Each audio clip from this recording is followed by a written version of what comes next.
Are you still worried about how to handle moisture-sensitive materials in rainy weather?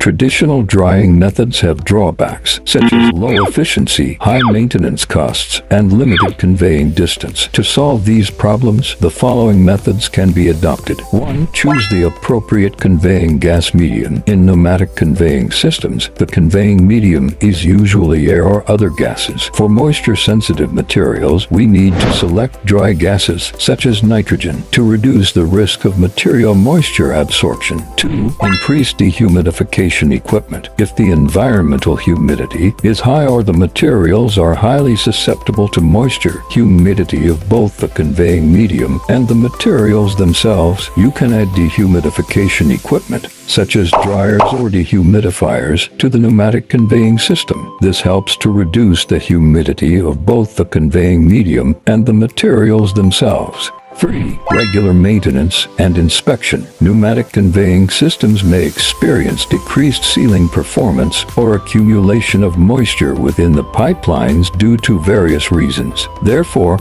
regular maintenance and inspections are necessary to ensure the system's sealing and dryness. VJ provides customized solutions based on your requirements. Please feel free to contact us if you need further assistance.